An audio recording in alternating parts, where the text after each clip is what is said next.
छठ पर्व या षष्ठी पूजा कार्तिक शुक्ल पक्ष की षष्ठी को मनाए जाने वाला एक हिंदू पर्व है। सूर्य उपासना का यह अनुपम लोक पर्व मुख्य रूप से बिहार, झारखंड, पश्चिम बंगाल, पूर्वी उत्तर प्रदेश और नेपाल के तराई क्षेत्रों में मनाया जाता है। कहा जाता है यह पर्व मैथिल, मगही और भोजपुरी लोगों का सबसे बड़ा पर्व है। यह उनकी संस्कृति है। छठ पर्व बिहार में बड़े धूमधाम से मनाया जाता है। यह पर्व बिहार या पूरे भारत का ऐसा एकमात्र पर्व है जो वैदिक काल से चला आ रहा है और अब तो यह बिहार की संस्कृति बन चुका है। यह पर्व बिहार के वैदिक आर्य संस्कृति की एक छोटी सी झलक दिखाता है। यह पर्व ऋग्वेद में वर्णित सूर्य पूजन एवं उषा पूजन तथा आर्य परंपरा के अनुसार मनाया जाता है। बिहार में हिंदुओं द्वारा मनाए जाने वाले इस पर्व को इस्लाम सहित अन्य धर्मावलंबी भी मनाते हैं देखे जाते हैं। धीरे धीरे यह त्यौहार प्रवासी भारतीयों के साथ साथ विश्व भर में प्रचलित हो गया है। छठ पूजा सूर्य, प्रकृति, जल, वायु और उनकी बहन छठी मैया को समर्पित है ताकि उन्हें पृथ्वी पर जीवन की देवताओं को बहाल करने के लिए धन्यवाद। छठी मैया, जिसे मिथिला में रणवे माए भी कहा जाता है, भोजपुरी में सविता माई और बंगाली में रणबे ठाकुर बुलाया जाता है, पार्वती का छठा रूप भगवान सूर्य की बहन छठी मैया को त्यौहार की देवी के रूप में पूजा जाता है। यह चंद्र के छठे दिन काली पूजा के 6 दिन बाद छठ मनाया जाता है।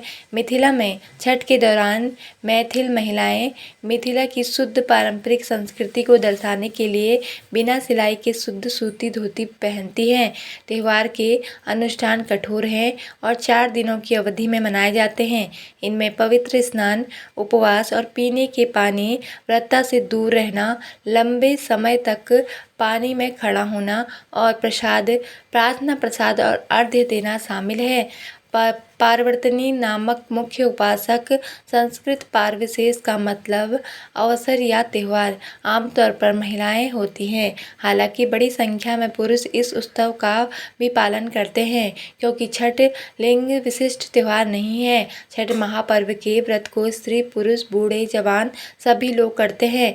कुछ भक्त नदी के किनारों के लिए सिर के रूप में एक प्रोस्टेशन मार्च भी करते हैं। ऐतिहासिक रूप से मुंगेर सीता मनपत्थर सीता चरण मंदिर के लिए जाना जाता है जो मुंगेर में गंगा के बीच में एक शिलाखंड पर स्थित है। ऐसा माना जाता है कि माता सीता ने मुंगेर में छठ पर्व मनाया था। इसके बाद ही छठ महापर्व की शुरुआत हुई, इसलिए मुंगेर और बेगूसराय में छठ महापर्व बड़ी धूमधाम से मनाया जाता है। एक कथा के अनुसार प्रथम देवासुर संग्राम में जब असुरों के हाथों देवता हार गए थे, तब देव माता अदिति ने तेजस्वी पुत्र की प्राप्ति के लिए देवारण्य के देव सूर्य मंदिर में रणबे छठी मैया अपनी पुत्री की आराधना की थी। तब प्रसन्न होकर छठी मैया ने उन्हें सर्वगुण संपन्न तेजस्वी पुत्र होने का वरदान दिया था। इसके बाद अदिति के पुत्र हुए त्रिदेव रूप आदित्य भगवान, जिन्होंने असुर पर देवताओं को विजय दिलाई। छठ षष्ठी का अपभ्रंश है। कार्तिक मास की अमावस्या को दिवाली मनाने के बाद मनाए जाने वाले इस 4 दिवसीय व्रत की सबसे कठिन और महत्वपूर्ण रात्रि कार्तिक शुक्ल षष्ठी की होती है। कार्तिक शुक्ल पक्ष की षष्ठी को यह व्रत मनाए जाने के कारण इसका नामकरण छठ व्रत पड़ा। छठ पूजा साल में 2 बार होती है, एक चैत मास में और दूसरा कार्तिक मास शुक्ल पक्ष चतुर्थी तिथि, पंचमी तिथि, षष्ठी तिथि और सप्तमी तिथि तक मनाया जाता है। षष्ठी देवी माता को कात्यायनी माता के नाम से भी जाना जाता है। नवरात्रि के दिन में हम षष्ठी माता की पूजा करते हैं। षष्ठी माता की पूजा घर परिवार के सदस्यों के सभी सदस्यों की सुरक्षा एवं स्वास्थ्य लाभ के लिए करते हैं। षष्ठी माता की पूजा देश में एक लोकप्रिय पूजा है। यह प्रकृति, सौंदर्य और परिवार के कल्याण के लिए की जाने वाली एक महत्वपूर्ण पूजा है। इस पूजा में गंगा स्थान या नदी तालाब जैसे जगह होना अनिवार्य है। यही कारण है कि छठ पूजा के लिए सभी नदी तालाब की सफाई किया जाता है और नदी तालाब को सजाया जाता है। प्राकृतिक सौंदर्य में गंगा मैया या नदी तालाब मुख्य स्थान। 18 भारत में छठ सूर्योपासना के लिए प्रसिद्ध पर्व है। मूलतः सूर्य षष्ठी व्रत होने के कारण इसे छठ कहा जाता है। यह पर्व वर्ष में 2 बार मनाया जाता है, पहली बार चैत्र में और दूसरी बार कार्तिक में। चैत्र शुक्ल पक्ष षष्ठी मनाए जाने वाले छठ पर्व को चैती छठ व कार्तिक शुक्ल पक्ष षष्ठी पर मनाए जाने वाले पर्व को कार्तिक छठ कहा जाता है। 19 पारिवारिक सुख समृद्धि तथा मनोवांछित फल प्राप्ति के लिए यह पर्व मनाया जाता है। स्त्री और पुरुष समान रूप से इस पर्व को मनाते हैं। छठ व्रत के संबंध में अनेक कथाएं प्रचलित हैं। उनमें से एक कथा के अनुसार जब पांडव अपना सारा राजपाट जुए में हार गए, तब श्री कृष्ण द्वारा बताए जाने पर द्रौपदी ने छठ व्रत रखा। तब उनकी मनोकामनाएं पूरी हुई तथा पांडवों को उनका राजपाट वापस मिला। लोक परंपरा के अनुसार सूर्यदेव और छठी मैया का संबंध भाई बहन का है।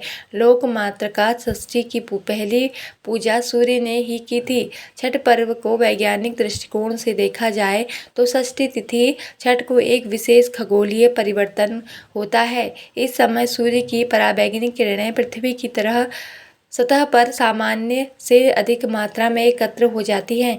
इस कारण इसके संभावित कुप्रभावों से मानव की यथासंभव रक्षा करने का सामर्थ्य प्राप्त होता है। पर्व पालन से सूर्य तारा प्रकाश पराबैंगनी किरण के हानिकारक प्रभाव से जीवों की रक्षा संभव है। पृथ्वी के जीवों को इससे बहुत लाभ मिलता है। सूर्य के प्रकाश के साथ उसकी पराबैंगनी किरण भी चंद्रमा और पृथ्वी पर आती है। सूर्य का प्रकाश जब पृथ्वी पर पहुंचता है तो पहले वायुमंडल मिलता है। वायुमंडल में प्रवेश करने पर उसे आयन मंडल मिलता है। पराबैंगनी किरणों का उपयोग कर वायुमंडल अपने ऑक्सीजन तत्व को संश्लेषित कर उसे उसके एलोट्रोप ओजोन में बदल देता है। इस क्रिया द्वारा सूर्य की पराबैंगनी किरणों का अधिकांश भाग पृथ्वी के वायुमंडल में ही अवशोषित हो जाता है। पृथ्वी की सतह पर केवल उसका नगण्य भाग ही पहुंच पाता है। सामान्य अवस्था में पृथ्वी की सतह पर पहुंचने वाली पराबैंगनी किरण की मात्रा मनुष्य या जीवों को सहन करने की सीमा में होती है। अतः सामान्य अवस्था में मनुष्य पर इसका कोई विशेष हानिकारक प्रभाव नहीं पड़ता, बल्कि उस धूप द्वारा हानिकारक कीटाणु मर जाते हैं, जिससे मनुष्य या जीवन को लाभ होता है। छठ जैसी खगोलीय स्थिति चंद्रमा और पृथ्वी के भ्रमण तलों की सम रेखा के दोनों छोरों पर सूर्य की पराबैंगनी किरणें कुछ चंद्र सतह से परावर्तित तथा कुछ खगोलीय अपरिवर्तित होती है, पृथ्वी पर पुनः सामान्य से अधिक मात्रा में पहुंच जाती हैं, वायुमंडल के स्तरों से आवर्तित होती हैं। सूर्यास्त तथा सूर्योदय को यह और भी सघन हो जाती हैं। ज्योतिषी गणना के अनुसार यह घटना कार्तिक तथा चैत्र मास की अमावस्या के 6 दिन उपरांत आती है। ज्योतिषीय गणना पर आधारित होने के कारण इसका नाम और कुछ नहीं बल्कि छठ पर्व ही रखा गया। यह पर्व 4 दिनों का है। भैया दूज के तीसरे दिन से यह आरंभ होता है। पहले दिन सेंधा नमक घी से बना हुआ अरवा चावल और कद्दू की सब्जी प्रसाद के रूप में ली जाती है। अगले दिन से उपवास आरंभ होता है। प्रति दिन भर अन्न जल त्याग कर शाम करीब 7 बजे से खीर बनाकर पूजा करने के उपरांत प्रसाद ग्रहण करते हैं, जिसे खरना कहते हैं। तीसरे दिन डूबते हुए सूर्य को अर्घ्य यानी दूध अर्पण करते हैं। अंतिम दिन उगते हुए सूर्य को अर्घ्य चढ़ाते हैं। पूजा में पवित्रता का विशेष ध्यान रखा जाता है। लहसुन प्याज वर्जित होता है। जिन घरों में यह पूजा होती है वहाँ भक्ति गीत गाए जाते हैं। अंत में लोगों को पूजा का प्रसाद दिया जाता है। छठ पूजा 4 दिवसीय उत्सव है। इसकी शुरुआत कार्तिक शुक्ल चतुर्थी को समाप्ति कार्तिक शुक्ल सप्तमी को होती है। इस दौरान व्रतधारी लगातार 36 घंटे का व्रत रखते हैं। इस दौरान वे पानी भी ग्रहण नहीं करते। छठ उत्सव के केंद्र में छठ व्रत है, जो एक कठिन तपस्या की तरह है। यह छठ व्रत अधिकतर महिलाओं द्वारा किया जाता है। कुछ पुरुष भी इस व्रत रखते हैं। व्रत रखने वाली महिलाओं को परवैतनी कहा जाता है। 4 दिनों के इस व्रत में व्रती को लगातार उपवास करना होता है। भोजन के साथ ही सुखद शैया का भी त्याग किया जाता है। पर्व के लिए बनाए गए कमरे में व्रती फर्श पर एक कंबल या चादर के सहारे ही रात बिताती है। इस उत्सव में शामिल होने वाले लोग नए कपड़े पहनते हैं जिनमें किसी प्रकार की सिलाई नहीं की गई हो। व्रती को ऐसे कपड़े पहनना अनिवार्य होता है। महिलाएं साड़ी या पुरुष धोती पहनकर छठ कर सकते हैं। छठ पर्व को शुरू करने के बाद सालों साल तक करना होता है, जब तक कि अगली पीढ़ी की किसी विवाहित महिला इसके लिए तैयार न हो जाए। घर में किसी की मृत्यु हो जाने पर यह पर्व नहीं मनाया जाता। ऐसी मान्यता है कि छठ पर्व पर व्रत करने वाली महिलाओं को पुत्र रत्न की प्राप्ति होती है। पुत्र की चाहत रखने वाली और पुत्र की कुशलता के लिए सामान्यतः तौर पर महिलाएं यह व्रत रखती हैं। पुरुष भी पूरी निष्ठा से अपने मनोवांछित कार्य को सफल करने के लिए व्रत रखते हैं। तो दोस्तों, आपको यह कथा कैसी लगी कमेंट करके ज़रूर बताएं और हमारे चैनल को सब्सक्राइब जरूर करें। धन्यवाद। जय माता दी।